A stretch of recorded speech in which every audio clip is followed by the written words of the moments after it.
Bleu, blanc, noir. Le rugby aux couleurs de France Bleu et du CAB. Bleu, blanc, noir. Bonsoir tout le monde, un Bleu Blanc Noir en direct ce soir sur France Bleu Limousin. Nous recevons Romain Sola, l'ouvreur de retour de blessure, et Fabien Sanconi, le jeune troisième ligne du centre de formation qui découvre l'équipe pro cette saison. Tous deux étaient de la défaite samedi en Italie, 23-13 sur le terrain de Parme. On en reparle dans un instant. Nous discuterons aussi du prochain match contre Gloucester jeudi soir. Le challenge certes, et on parlera aussi peut-être un petit peu de championnat avec une rencontre ô combien importante qui se profile fin janvier. On parle de Grenoble à la maison. Bleu Blanc Noir ce soir, je vous l'ai dit, est en direct depuis le café Le Paris à Brive. Si vous voulez venir assister à l'émission, vous êtes les bienvenus. Et si vous avez des questions, eh bien, elles sont aussi les bienvenues au 05 55 34 5000.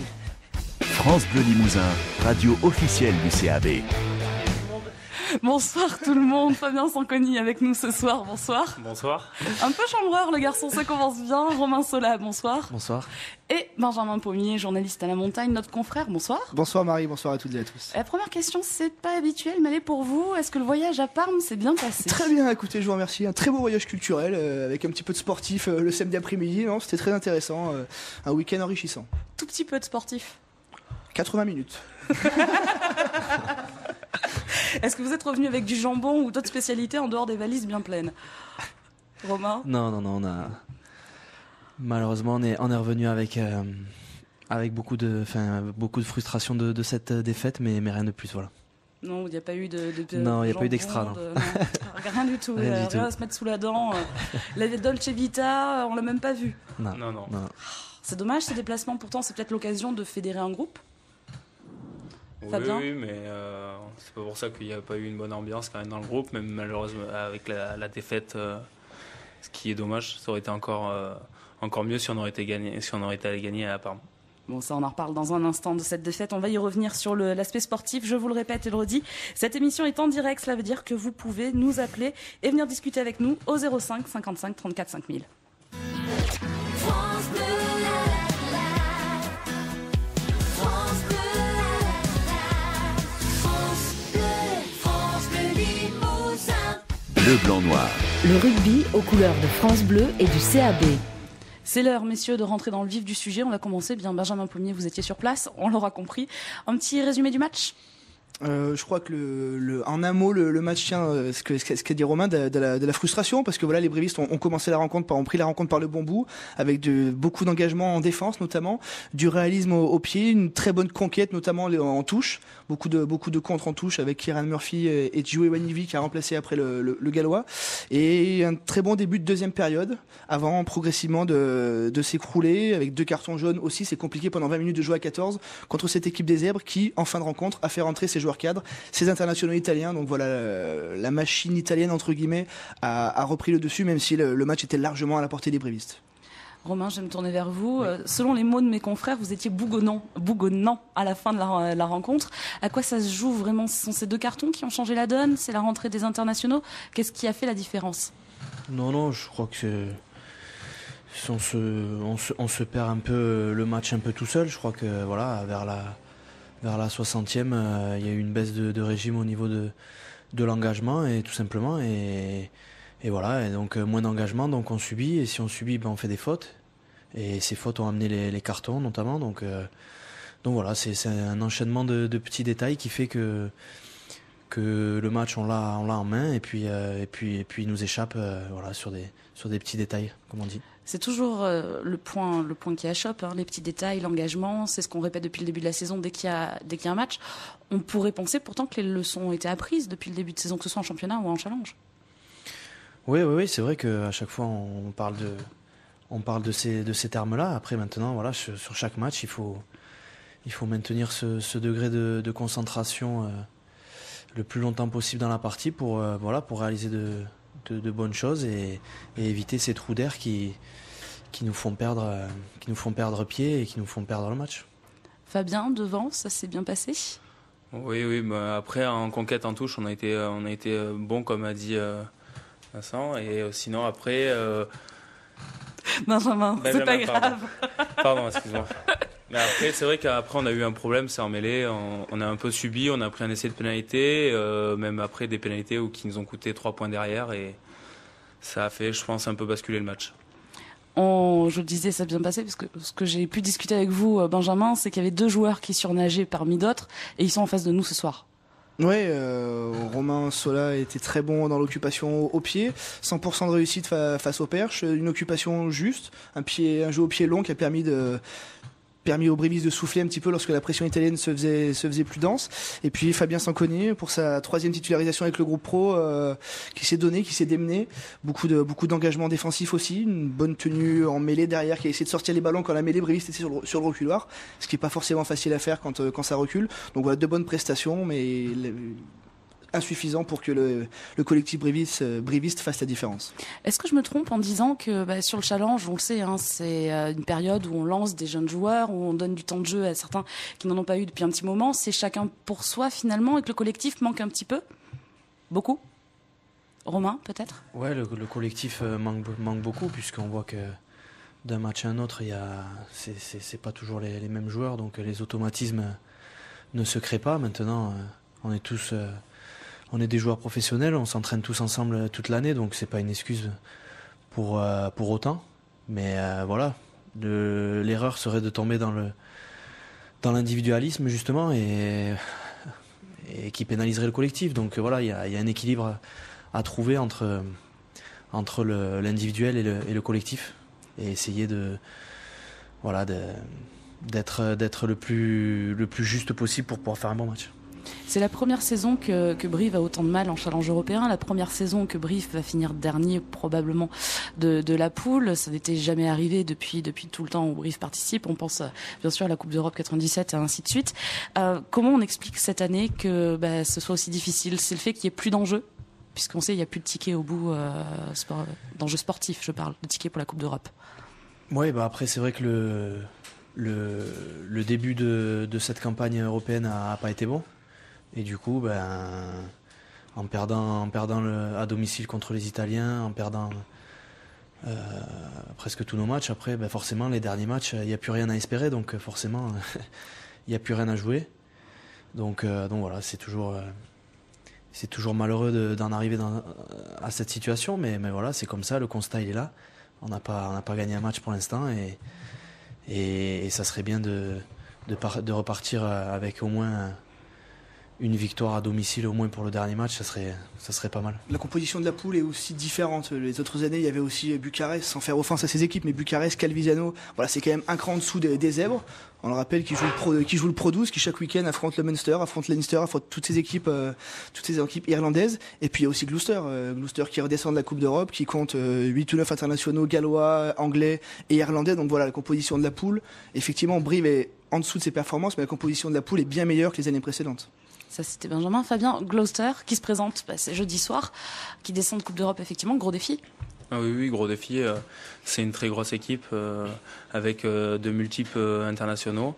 Après, il faut que toute l'équipe se motive et ait envie de gagner ce match, comme a dit Romain, pour avoir au moins une victoire dans cette campagne européenne. S'il n'y a pas de victoire, vous êtes vraiment très déçus? La campagne a oublié complètement? Il n'y a rien à retenir, rien à retirer de cette campagne européenne? Même là, aujourd'hui, si on fait le bilan? Romain? Si on fait le bilan, finalement, il n'y a pas grand-chose à retenir en termes de résultats et en termes de classement, puisque on est dernier, loin derrière tout le monde. Maintenant, voilà, encore une fois, c'est des opportunités pour les jeunes comme Fabien et pour moi qui reviens de blessure, de pouvoir emmagasiner du temps de jeu, de pouvoir retrouver des repères. Et voilà, donc je pense qu'il faut le prendre comme ça et essayer de faire honneur au maillot briviste jusqu'à la fin. Et moi, je pense aussi que ça fera plaisir aussi aux supporters. Si on gagne à domicile, ça leur fera bien plaisir, surtout face à une grande équipe de Gloucester. Et une supportrice plutôt, on en accueille une tout de suite sur France Bleu Limousin.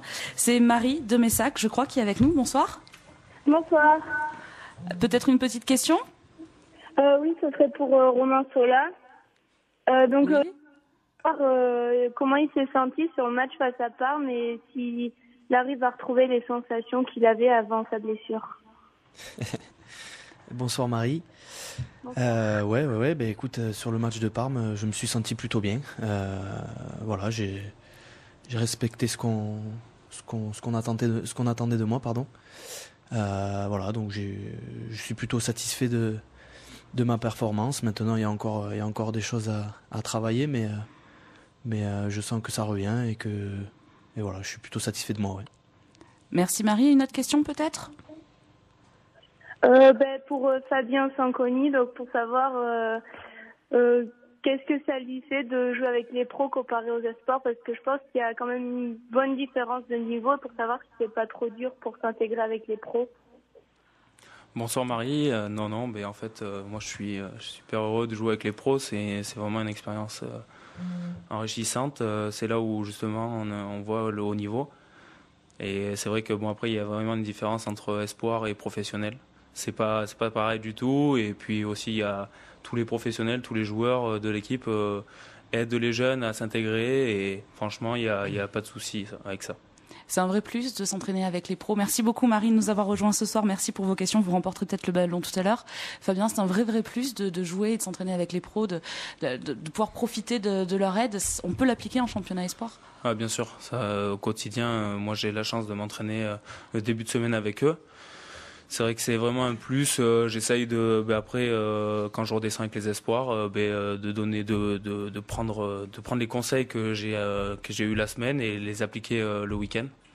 Mais c'est vrai que c'est un plus. Ça change tout ? Oui. Non, ça change pas tout, mais bon, c'est vrai que sur des conseils de joueurs qui ont quand même 30 ans ou bien plus que moi en tout cas, c'est vraiment une aide.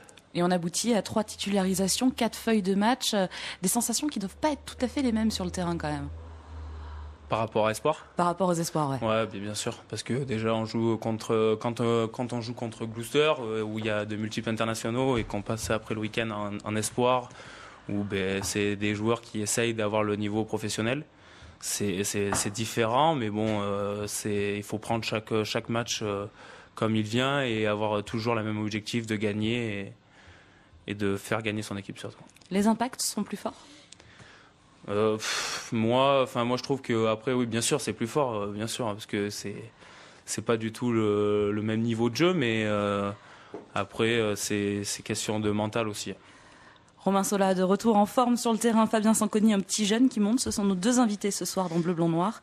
Une émission, je le répète, en direct. Venez nous rejoindre au 05 55 34 5000.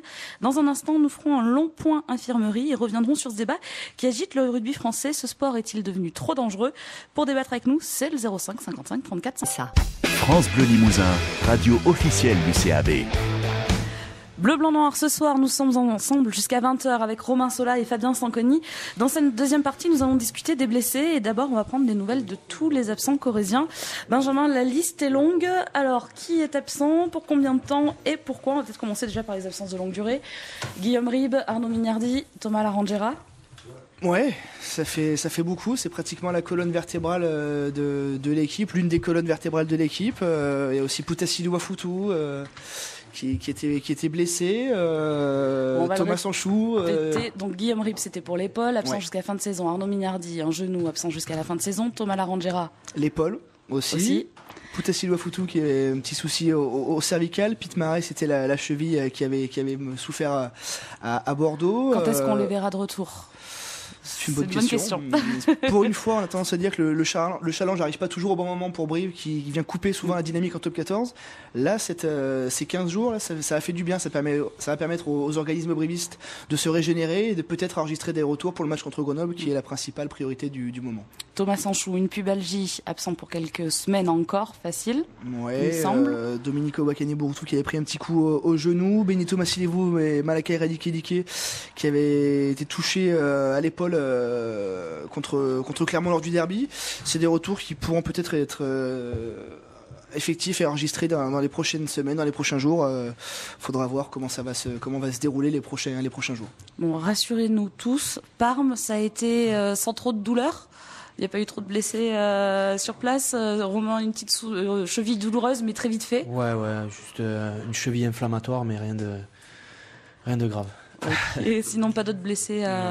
Non, c'est bon. Juste après, je crois qu'il y a Kyrian qui s'est fait un peu mal, Murphy, aux côtes, mais rien de bien grave non plus, je crois. Donc si je parle de tous ces blessés, c'est parce que je voulais faire ce petit revenir un petit peu sur ce débat, et surtout en fait ça part d'un web docu de deux journalistes de l'équipe, Alexandre Bardot et Renaud Bourrel, Rugby jeu de massacre, c'est le titre de ce web docu qu'on peut retrouver en ligne, où ils parlent de tous ces chocs qui sont devenus de plus en plus importants avec le rugby se professionnalisant. Question pour vous messieurs, peut-être pour Romain qui a vécu quelques années au haut niveau entre Pro D2 et le Top 14, ça a vraiment changé en l'espace de quelques années? Disons que ça n'a pas vraiment changé. Ce qui a changé, c'est la préparation physique. Je crois que par rapport à quand j'ai commencé, voilà, le jeu va plus vite, les impacts sont plus costauds, donc il faut se préparer davantage.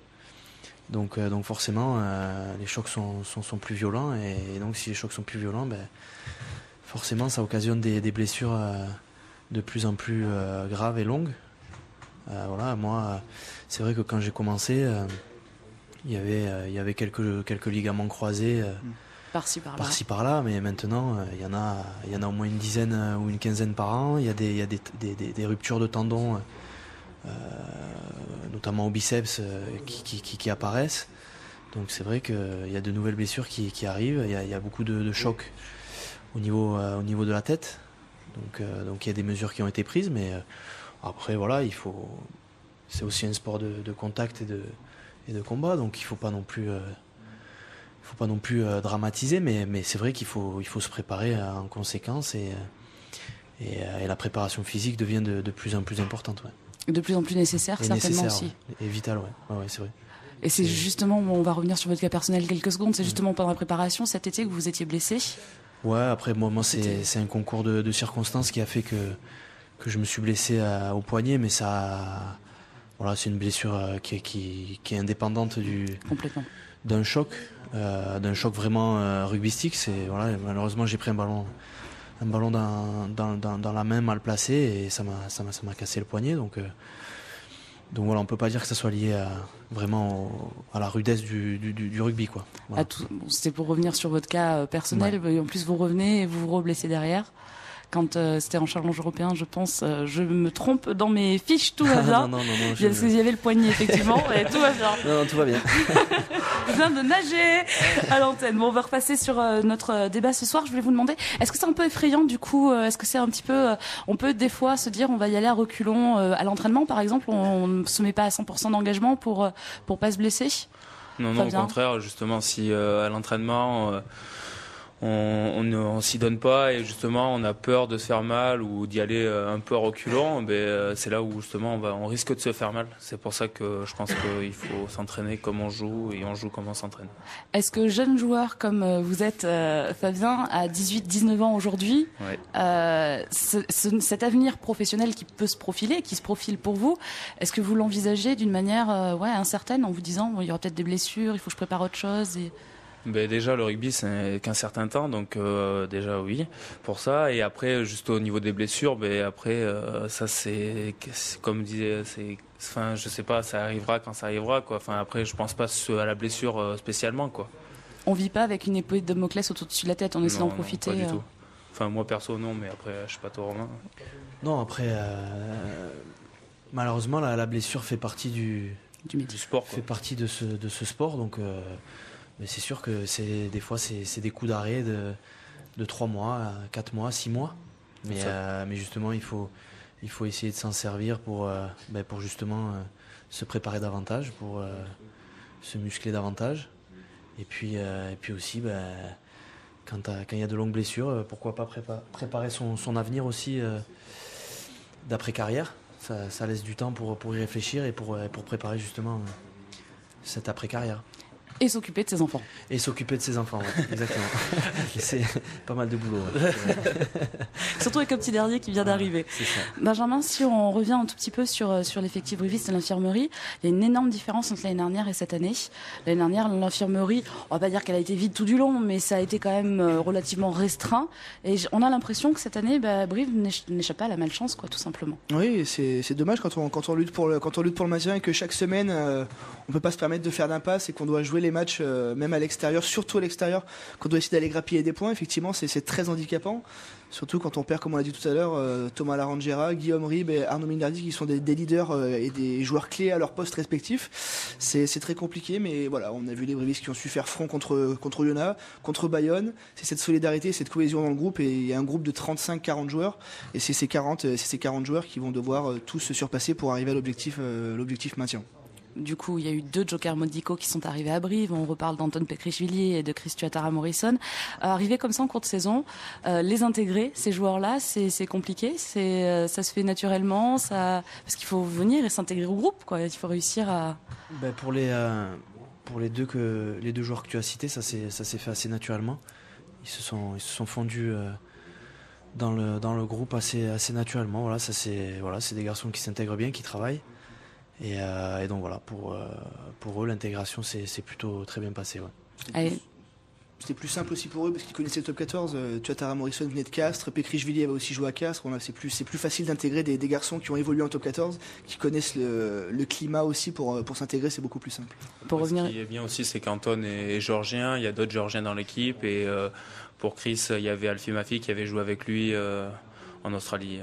Voilà, donc je pense que c'est plus facile pour eux. C'est vrai que cette équipe est vraiment multinationale à Brive. Il y a un petit clan de Fidjiens, un petit clan de Sudaf, des Français. Donc tout se passe bien. Pour revenir juste un dernier mot sur ce débat, ils avaient appelé ça rugby jeu de massacre. Est-ce que vraiment le rugby est devenu un sport très dangereux, trop dangereux aujourd'hui ? Qui veut répondre ? C'est pas un jeu de massacre, mais c'est-à-dire que c'est différent par rapport à avant. C'est pas du tout. Déjà, les règles évoluent tous les ans. Il y a de différentes règles par rapport aux commotions, tout ça. Après, c'est vrai que, comme disait Romain, les chocs sont plus rudes parce que il y a plus de préparation physique, de muscu, de tout ça, quoi. Donc après, jeu de massacre, je pense pas, moi, mais après, chacun c'était fort. Voilà, c'était le titre, hein, c'est accrocheur, bien sûr. Trop dangereux ce rugby ? Non, je crois pas. Non. Voilà, il faut, comme je dis, c'est un sport de contact et voilà. En plus, c'est vraiment maintenant il y a la vidéo qui permet de réduire les jeux, les gestes illicites et dangereux qui pourraient causer de graves blessures. Donc, on est quand même en top 14 et en Pro D2, on est quand même protégé par la vidéo qui règle quand même pas mal de problèmes. Et après, voilà, les chocs restent des chocs et malheureusement, des fois, ça occasionne quelques blessures. Mais rien le terme massacre, je trouve, est fort. Ouais. Très fort. Benjamin, quelque chose à ajouter sur... Non, moi, ce qui me frappe d'un œil extérieur, c'est cette faculté à accepter de prendre des coups. Voilà, c'est les mots qui reviennent. On a parlé d'Amien Neveu aussi il y a une semaine. C'est se dire, voilà, c'est un sport de combat, ça fait partie du jeu. C'est extrêmement respectable, extrêmement admirable. Nos 2 invités ce soir sur France Bleu Limousin, Romain Sola, l'ouvreur, et Fabien Sanconi, le 3e ligne. Écoutez, si vous voulez nous rejoindre sur France Bleu Limousin, c'est au 05 55 34 5000 que ça se passe. Restez avec nous.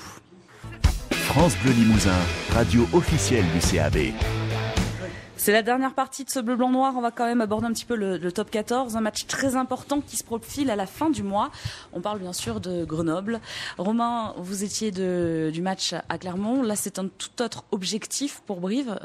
Il faut prendre des points à tout prix. Il y a déjà 2 jokers qui ont été grillés à la maison. Oui, complètement. Je crois que de toute façon, à domicile, il n'y a pas le choix. Il faut... Si on veut espérer se maintenir dans ce championnat, ça passe par des victoires à domicile, pardon. Donc forcément, le match de Grenoble en fait partie. Ouais.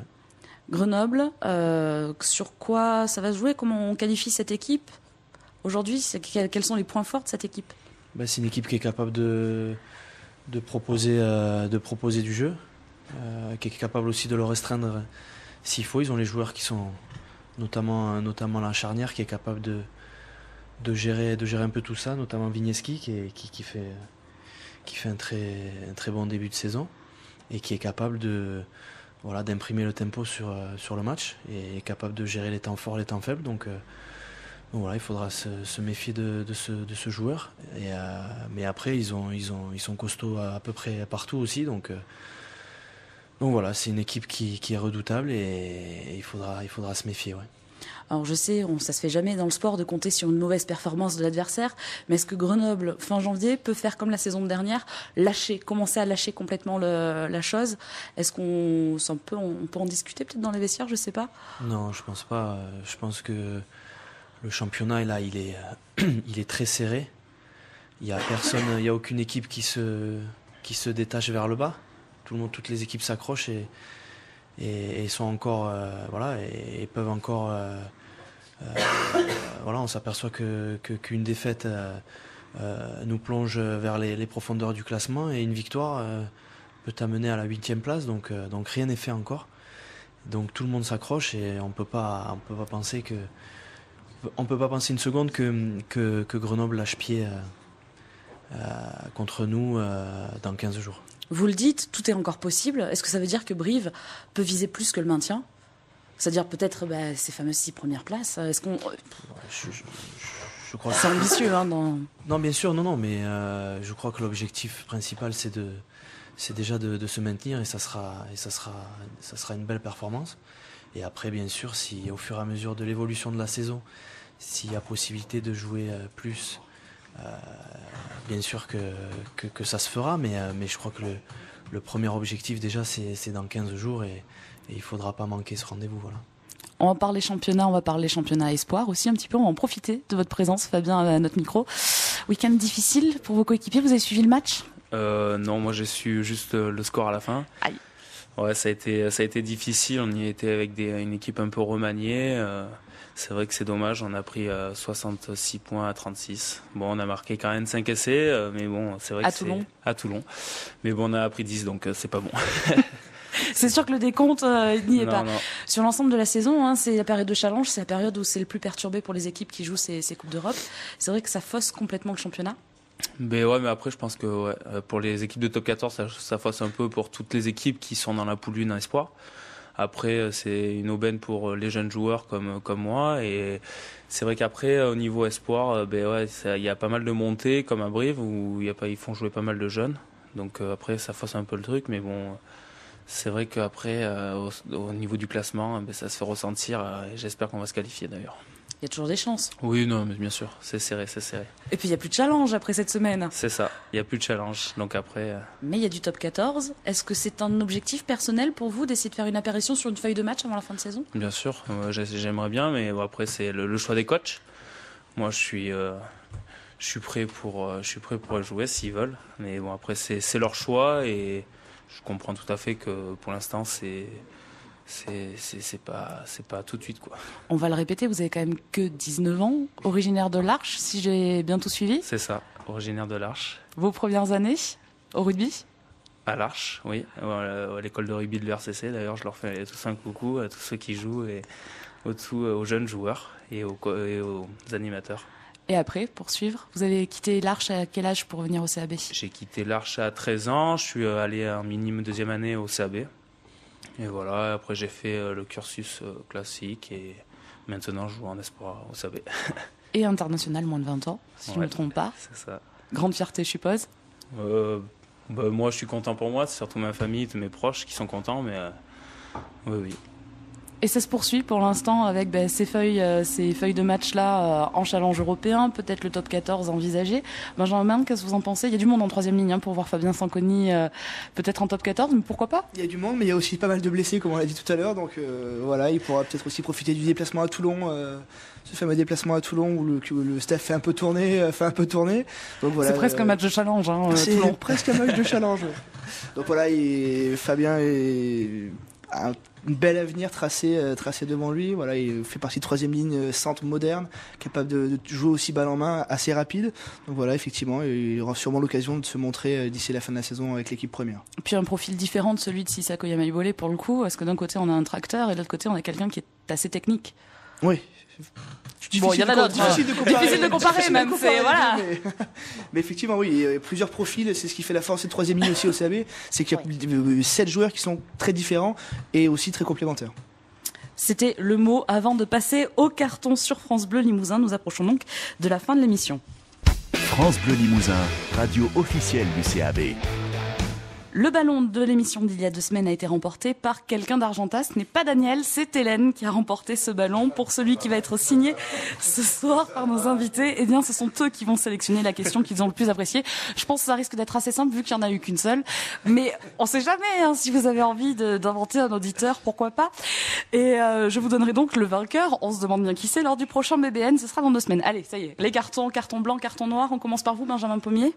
On a décidé d'attribuer un carton blanc collectif avec Romain et Fabien sur le déplacement des supporters du COP Cabiste, voilà, qui ont fait le déplacement à une petite dizaine, qui ont rallié Parme, qui ont fait l'aller-retour. Ça a duré 26 heures. Ils ont bravé la neige à Chambéry, les embouteillages. Donc voilà, on avait décidé, surtout les joueurs avaient décidé de saluer leur indéfectible soutien. Carton noir, bien sûr, c'est traditionnel. Carton noir à cette Coupe d'Europe, à ce challenge européen qui continue à ne pas intéresser grand monde. On a vu à Parme, il y avait à peine 900 supporters. Le CAB joue jeudi soir à 20h45 en pleine semaine, le froid, la neige, les intempéries. Voilà, c'est pas très bien pensé tout ça, et la compétition est de moins en moins attrayante. C'est dommage parce que ça pourrait être une belle vitrine pour les clubs. Les clubs ne jouent pas le jeu puisqu'ils envoient les équipes espoirs. Bon, on voit des jeunes émerger, mais c'est vrai que du coup l'enjeu il y est pas du tout. Les matchs sont pas forcément terribles à suivre. Passons. Romain Sola, carton blanc, carton noir. Le carton blanc, il a été dit. C'est facile, hein. Et puis le carton noir, non, je vais pas être très innovant, mais à l'actualité récente et voilà, au problème qu'il y a eu récemment, voilà, c'est pas très bien, voilà. Tout simplement. Fabien Sanconi, carton blanc, carton noir. Carton blanc, pareil, il a déjà été fait. Le carton noir, je vais l'attribuer aux espoirs du CAB qui ont pris 66 points à Toulon. Bon, mais dites donc, on se retrouve vraiment sur les cartons blancs et cartons noirs. Moi, personnellement, je pensais en faire un double. C'est un peu ma spécialité, effectivement, sur les événements de Charlie. On va les appeler ainsi, puisque c'est ce qui a été retenu. Et puis, donc ça, c'était bien sûr le carton noir, vous l'aurez compris. Et le carton blanc, c'est pour toute la mobilisation qu'il y a eu sur les terrains de rugby. Je suis rugby. Il y a eu pas mal de choses qui ont été faites. Vous avez peut-être vécu sur France Bleu Limousin cette minute assez impressionnante. Pas la minute de silence, mais la Marseillaise qui est démarrée quand je reprenais le micro, tout simplement. Et où il a bien fallu que je me taise devant l'émotion au stade. On pense aussi à Toulon qui avait préparé une compo d'équipe originale. Charlie Michalak. Bon, bref, de toute façon, c'était les noms des joueurs qui n'étaient pas forcément sur la pelouse d'ailleurs, mais c'est pas grave.